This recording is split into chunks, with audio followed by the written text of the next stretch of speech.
بسم اللہ الرحمن الرحیم۔ آج ہم 3 کیز آف سکسیس کے تیسرے ایپیسوڈ کے ساتھ حاضر ہیں، اور آج ہمارا جو موضوع ہے وہ ہے سیٹسفیکیشن، یعنی کہ اطمینان۔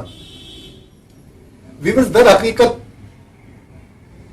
یہ جو سیٹسفیکیشن کا لفظ ہم نے استعمال کیا ہے، اسے دراصل تعبیر کیا جانا چاہیے شکر کے ساتھ، کیونکہ کبھی بھی بغیر شکر کے یہ نعمت اطمینان کی حاصل نہیں ہوتی۔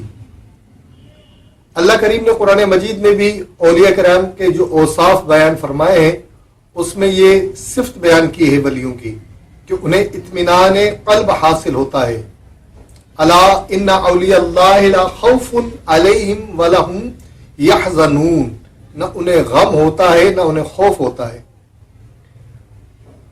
ویورز، جب بھی کسی کو دل کے اندر خوف ہو، بے اطمینانی ہو، تو اس کی وجہ سے اس کی ذہنی استعداد پر اثر پڑتا ہے، ذہن منتشر ہو جاتا ہے، اور جب ذہن منتشر ہو تو نتیجہ ناکامی کی صورت میں نکلتا ہے۔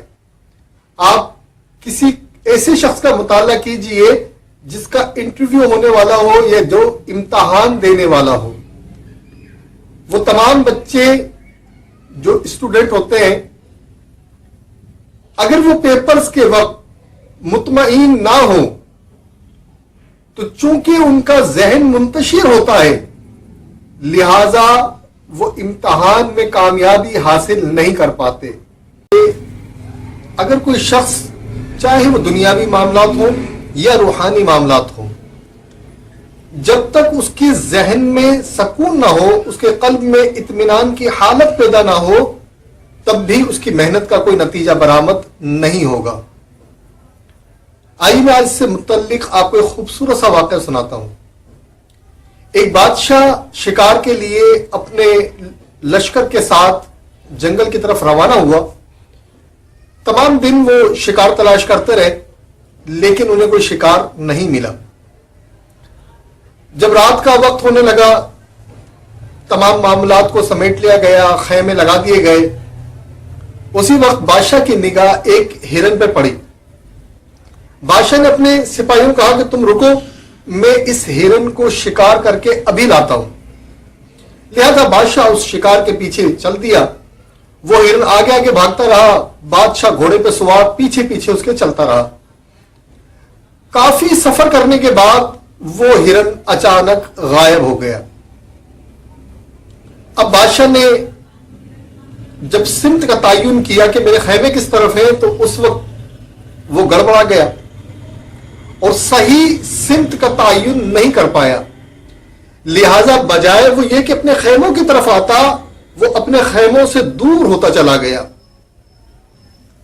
کافی سفر کرنے کے بعد جب اسے کچھ بھی سجائی نہ دیا، تو اس نے ارادہ کیا کہ بجائے اس کی کہ تمام رات میں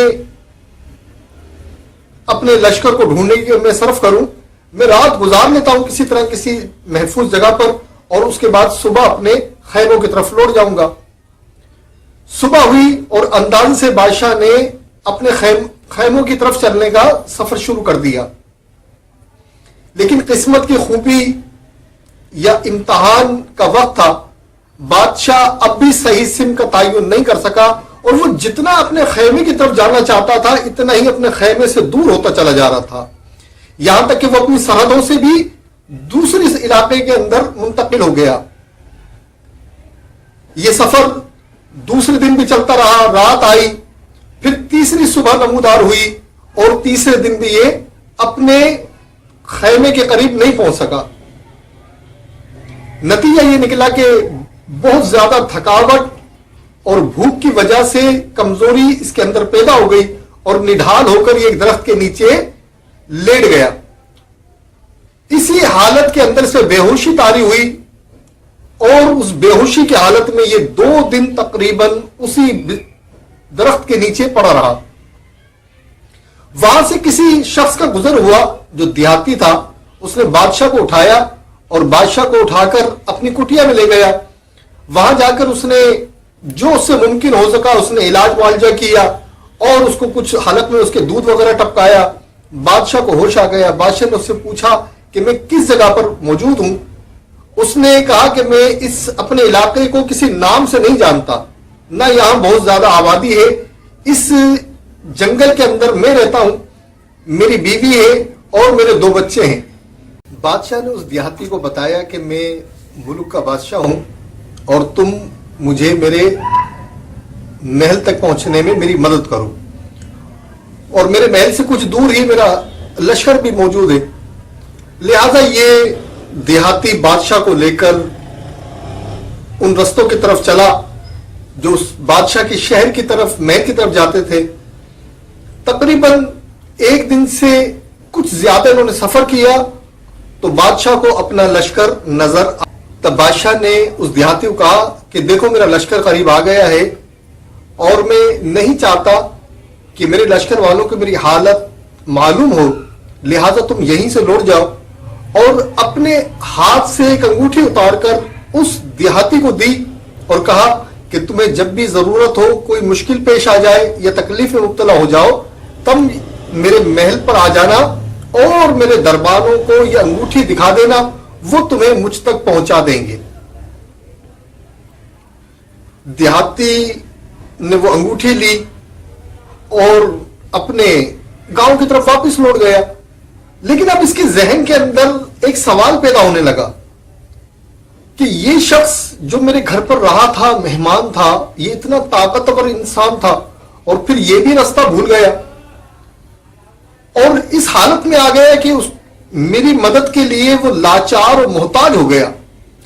اگر کل کو میری بھی یہ کیفیت ہو گئی تو کیا ہوگا؟ کہیں میں بھی تو تنگدستی کا شکار نہیں ہو جاؤں گا, کہیں میں بھی تو ہلاکت کا شکار نہیں ہو جاؤں گا. یہ جتنا سوچتا گیا اس کے ذہن میں پریشانی اس قدر بڑھتی چلی گئی.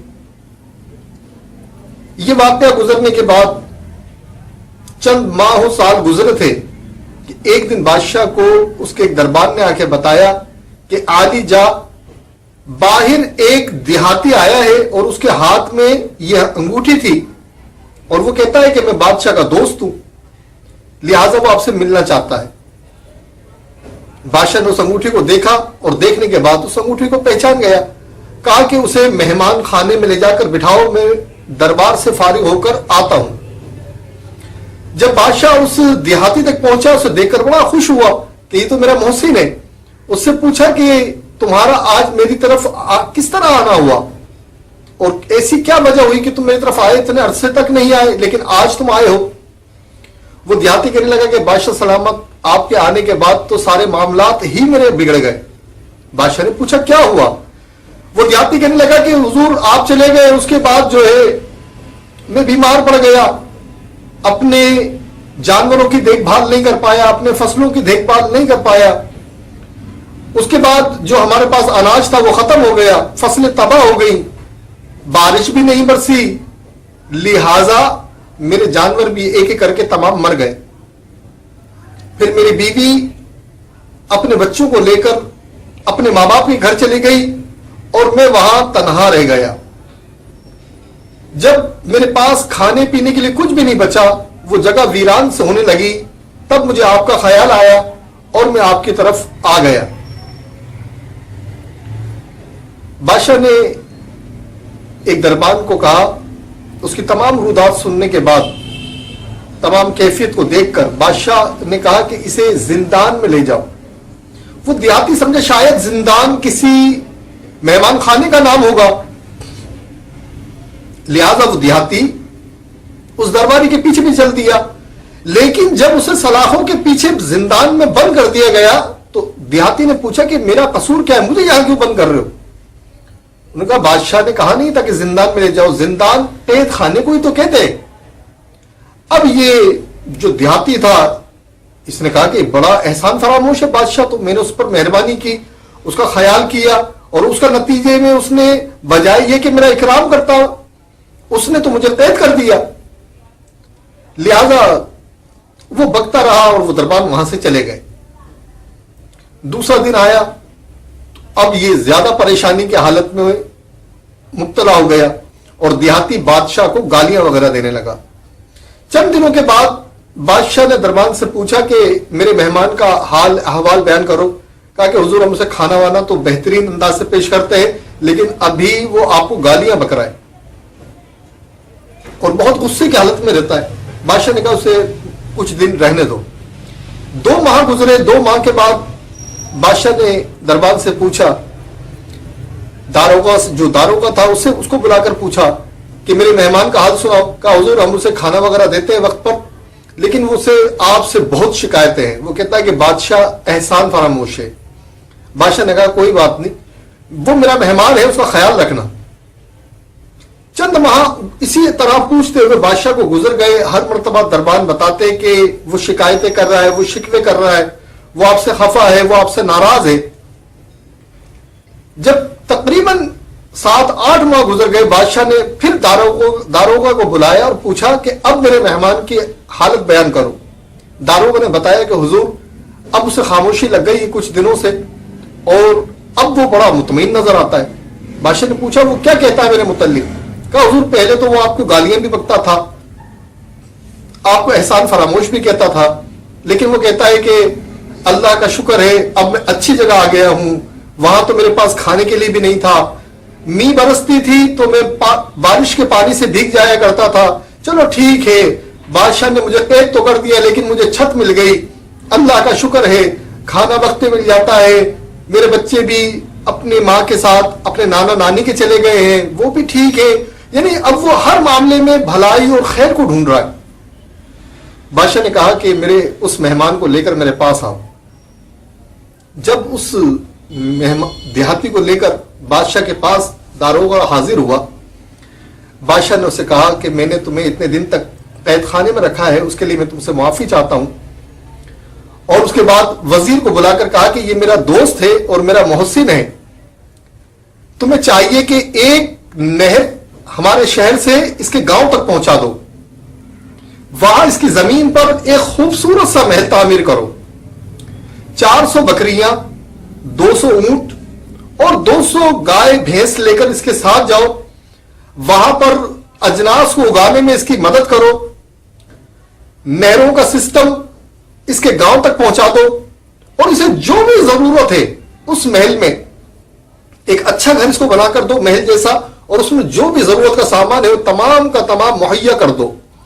جب وہ تمام سامان پہنچ جائے, محل تیار ہو جائے, پانی دریا وہاں تک پہنچ جائے, نہر وہاں تک پہنچ جائے, اس کے بعد اس کی بیوی تک جانا اور اسے اس کے گھر تک پہنچا دینا. اگر اس کی بیوی راضی خوشی آئے تو اچھی بات ہے, اگر راضی خوشی نہ آئے تو اسے قید کر کے اس تک پہنچا دینا. اب دیہاتی جو ہے وہ بادشاہ کے اس طرز عمل سے بڑا اس کو عجیب لگا, اس کو سارا معاملہ, اور بڑا حیران و پریشان ہوا. اس نے کہا بادشاہ سلامت, آپ کو اگر یہ ساری مہربانیاں مجھ پہ کرنی تھی, جو اتنے انعام اور اکرام کے سلسلے آپ کر رہے ہیں, تو یہ سلسلے آپ نے اس وقت کیوں نہیں کر دیے؟ آپ میں جب آیا تھا آپ میری مدد کر رہے تھے تو میں اتنا عرصہ آپ کو جو برا بھلا کہتا رہا, کم از کم وہ تو نہ کہتا. بادشاہ نے بہت خوبصورت بات کہی. کہنے لگا, بادشاہ نے کہا کہ سنو, جس وقت تم آئے تھے میں نے تمہاری گفتگو سنی تھی, تو میں جان گیا تھا کہ تم میرے معاملے کی وجہ سے, کہ میں بادشاہ تھا, بادشاہ ہو کر جس حال کو پہنچ گیا تھا, اس نے تمہیں فکرات میں مبتلا کر دیا تھا. ان فکرات نے تمہارے دل کا سکون چھین لیا تھا, جس کی وجہ سے تم اللہ کے شکر گزار بندے تھے, ناشکری پر اتر آئے. اس بے اطمینانی نے تمہیں ناشکری کا رستہ دکھایا, اور اس ناشکری کی وجہ سے تم سے نعمتیں چھن گئی. کہ اللہ تعالیٰ کی نعمتیں انہی پہ نازل ہوتی ہیں جو اللہ کا شکر ادا کرتے ہیں, جن کے دلوں میں اطمینان ہوتا ہے, اللہ کریم انہیں کامیابی سے محروم نہیں رکھتا.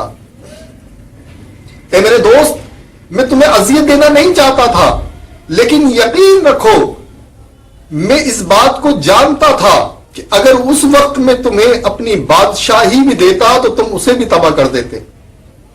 اگر تم اپنے معاملے کو غور کرو گے تو تمہیں میری باتیں سمجھ آ جائیں گی کہ یہ تمام پریشانیاں، تمام مصیبتیں تم پر ناشکری کے سبب آئی ہیں، اور یہ ناشکری تمہارے دل میں بے چینی کی وجہ سے پیدا ہوئی۔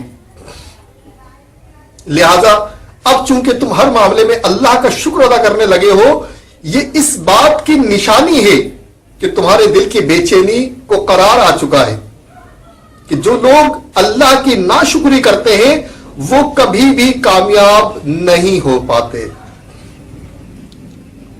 محترم ویورز، یہ تو کبھی سوچئے کہ یہ جو ہم پر آزمائش کا وقت آتا ہے، امتحان کا وقت آتا ہے، تکلیفوں کا وقت آتا ہے، جس وقت ہمارے دل میں شکوے شکایت اور ناشکری کا معاملہ پیدا ہوتا ہے، یہ ناشکری کرتے وقت اگر ہم یہ سوچ لیں کہ ان تکلیفوں میں ہمیں مبتلا کون کر رہا ہے، وہی رب عز و جل تو ہے جو ہم سے ہزاروں ماؤں سے زیادہ محبت کرتا ہے۔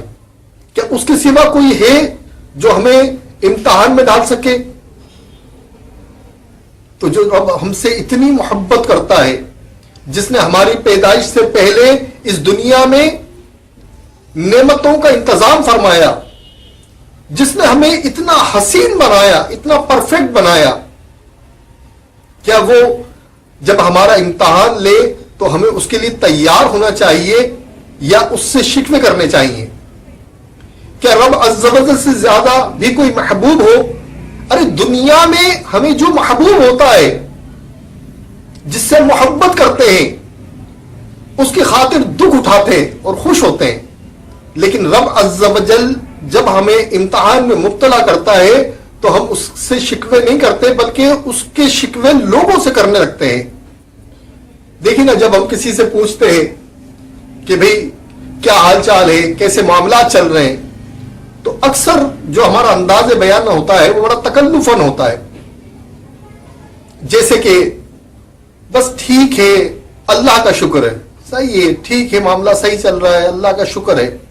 اب آپ بتائیے، یہ جو الفاظ ہیں، دلوں کے حال یقیناً اللہ جانتا ہے کہ وہ کس حال سے وہ شکر بیان کر رہا ہے، لیکن چونکہ ہم لوگوں کے ساتھ رہتے ہیں، ان کے رویوں سے ہم جانتے ہیں کہ کون سی بات خوشی کا اظہار ہے، کون سی بات تکلفاً کہی جا رہی ہے، تو ان کے چہرے دیکھ کر ہی اندازہ ہو جاتا ہے کہ ہم جو لوگ رسماً اور تکلفاً کہہ رہے ہوتے ہیں کہ اللہ کا شکر ہے، ٹھیک ہے، بس چل رہا معاملہ، یہ تمام الفاظ تکلفاً ہوتے ہیں۔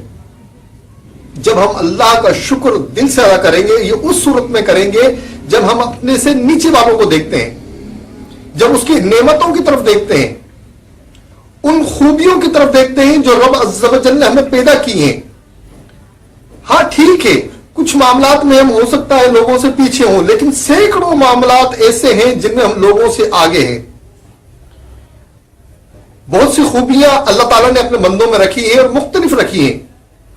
کسی کو بولنے کا فن دیا، کسی کو برتن بنانے کا ہنر دیا، کسی کو مزدوری کا ہنر دیا، کسی کو امراض سمجھنے کا ہنر دے دیا، کسی کو دلائل پیش کرنے کا ہنر دے دیا تو وہ وکیل کہلایا، جو مرضوں کو سمجھے وہ ڈاکٹر کہلایا، جو عمارتوں کو سمجھ جائے وہ انجینئر کہلایا، جو اس عمارت کو بناتا ہے ہم اسے مزدور کہتے ہیں، مستری کہتے ہیں، لیکن یہ اللہ تعالیٰ کی طرح سے عطا کیا ہوا فن ہے۔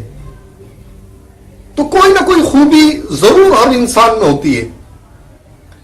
مثال کے طور پہ ایک شخص ہے جو ارب پتی ہے، کھرب پتی ہے، ہو سکتا ہے اس کو ہوائی جہاز چلانا آتا ہو، لیکن یہ بھی ممکن ہے کہ اسے سائیکل چلانا نہ آتی ہو۔ تو اب جسے سائیکل چلانا آتی ہے تو وہ بھی ایک فن ہے۔ ہو سکتا ہے وہ ارب پتی شخص سائیکل نہ چلا سکتا ہو سکتا ہے ایک شخص کے پاس دولت کے انبار ہو لیکن وہ گلاس نہ بنا سکے، سراہی نہ بنا سکے، اپنے کپڑے نہ سی سکے۔ تو یہ تمام فنون ہیں، اور جو اللہ نے ودیت کی ہے انسان کے اندر، تو بے شمار خوبیاں ہمارے اندر موجود ہوتی ہیں جو ہمیں شکر کی طرف مائل کرتی ہیں۔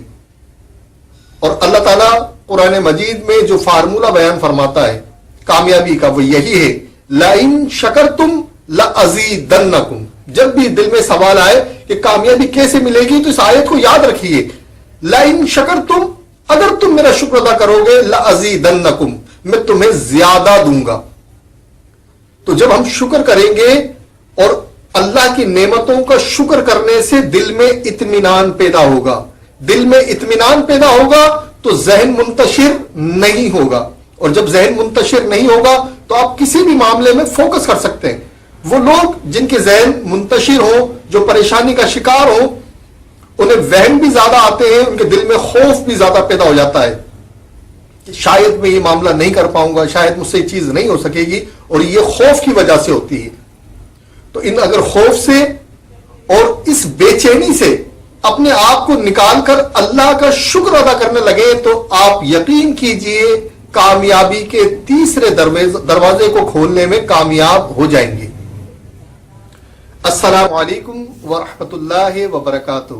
آپ نے اب تک ہمارا چینل کو سبسکرائب نہیں کیا ہے تو آپ اسے سبسکرائب کر لیجئے اور بیل آئیکن پر بھی پریس کر دیجئے تاکہ جو بھی نوٹیفیکیشن ہو، جو بھی نئی ویڈیو اپلوڈ کی جائے وہ آپ تک پہنچتے رہے۔